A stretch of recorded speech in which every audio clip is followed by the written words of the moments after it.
Y'all know how I do. I'm back here again with another taboo talk. Because, pretty much that's the way I do talk in general. So that we can go ahead and get clear. Because in life, my philosophy is that I'm here to help you find your bliss. But in order to find your bliss, you got to get past the bullshit. If you don't get past the bullshit, you can't find your bliss. So what am I talking about? I am talking about how beliefs were formed from young. How do we get to this place where the whole world is just walking around believing in beliefs? It started at childhood. When we were young in school, they did so much pre-prep conditioning. What was that? They had nursery rhymes, had us singing those.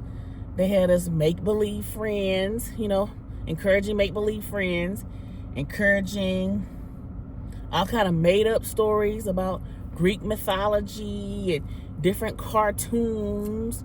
And we would see different shows and stuff like that to see different things, and believe in the powers that they had, in just different cartoons, like Aladdin. That's one movie that had us looking at a character flying around on a magic carpet and stuff, and we believing that we can fly. And they even had a song or something come up with it like that. That's what they believe they can do. Beliefs. But beliefs without any kind of substance, without any kind of real tangible evidence or proof, that's the issue. But that's where it began at. That's what I wanted to point out today. That's where it came from. And instead of them giving us the appropriate thing, we got the wrong thing. So we got the make-believe in what you can do and your abilities. You can be anything. You can do anything. All this, you can, whatever you think in your mind, you can do, and all this. They put it, but they didn't put it right. So even though you can be anybody you want to be, back then you couldn't. You can only believe that you was that for the time span or frame and place wherever you were to believe that at that particular time. Once you left from that classroom, once you left from wherever you was at, that was over. As you got older, they try to shun the whole make-believe thing about make-believe friends and all this and that. But then when you become a full-grown adult, here we are make-believing again. And I want everybody to continue in that. Instead, I look at it like this. If anybody out there got kids or whatever, I wouldn't even encourage make-believe. And that's another thing.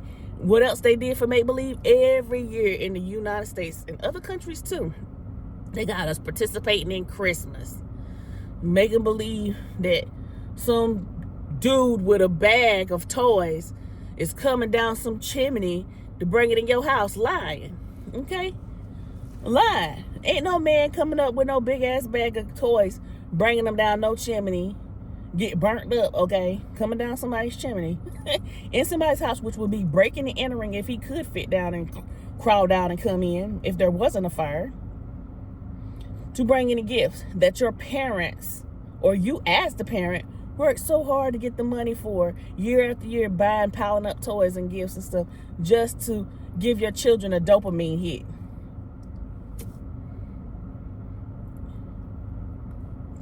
This is a waste. Capitalism, commerce, all of that for stuff that don't even matter. It's more important to spend the quality time together and raise the children up with understanding about the world that they live in and how to be in this place. So what do I mean when I say this? I'm talking about how instead of encouraging make-believe and allowing that to run rapid in children with all this make-believe cartoons, pretend, dress up, house, all these different little things they play and do, how about doing some real stuff?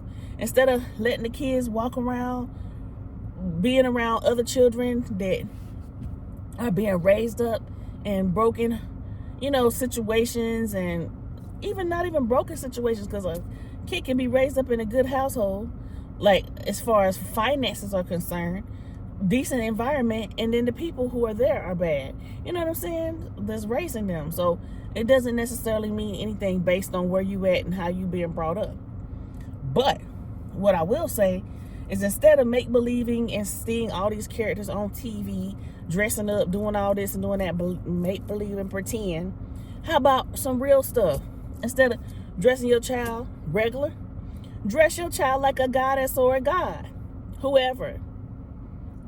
Gemstones, jewels, beads, crystals, whatever. Looking glorious, looking good, dressed in some healthy attire, and work on their self-esteem, work on their mental capacity to be strong, to be able to discern, to be able to see clearly, to be able to be aware and see themselves as who they are. You're not beneath anything. Your child is not supposed to be beneath anything. And if you raise them up with that kind of mindset, they'll be good to go. I can guarantee it. Now, they may stray off one day and go and do something totally different, but at least you gave them a good, healthy start. Because this world is against us as people in different ways. And sometimes these ways are subtly things that you may or may not be able to see or even notice that's having an impact from the environment, from interactions, from everything, in any direction. I can go from this, from food to water to air to anything to everything, chemicals. Everything is trying to break down the God. And instead, they give an external God, right?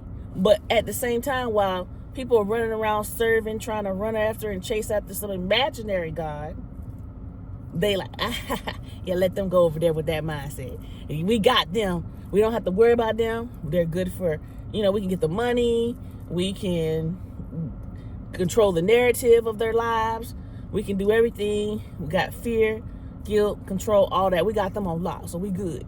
While we can continue over here, the ones that's in power with lots of money, we got all this, we got all that going on. And we can sit here and make the world suffer while they all run around chasing after that stuff. We have no fight. We over here, we gonna get our money. Instead of us making this amount of money, hey, how about we charge more, 5 and 10 times the amount that stuff really actually costs, and get all the money we can so we can be good. And here's the facts.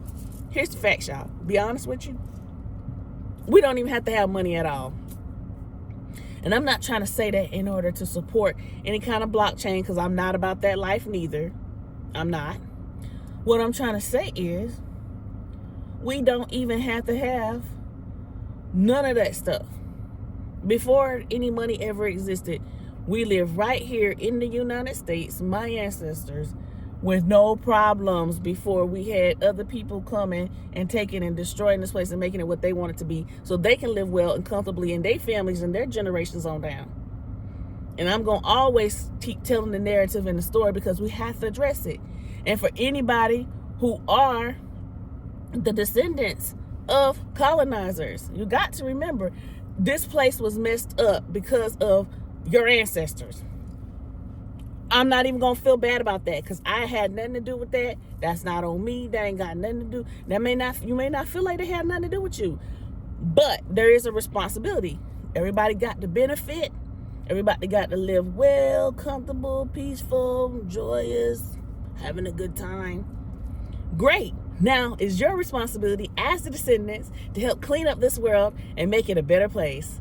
Paying retribution to all the people who have suffered, all the generations, all the descendants of the people who were the generations and families and groups of people who have suffered. Now it's your responsibility to make this right.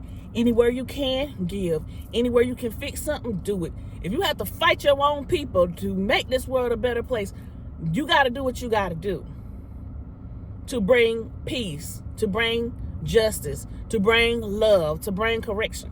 There's just no way around it. Can't just sit here and be like, oh, well, I wasn't here during that time. It wasn't me, so I have nothing to do with that. Yes, you do. You have everything to do with that. And that's what it's going to be. And unfortunately, we wouldn't have had to deal with this if that wasn't the case. But it is, and the world is bad right now. We got a lot of stuff going on. And am I going to say that's the only place it came from, like the world wasn't bad from nowhere else. No, I'm not gonna say that. There's lots of places, lots of things before that was bad. I'm speaking particularly on this country right here in the United States. That's where I'm speaking from. That's where I'm speaking about.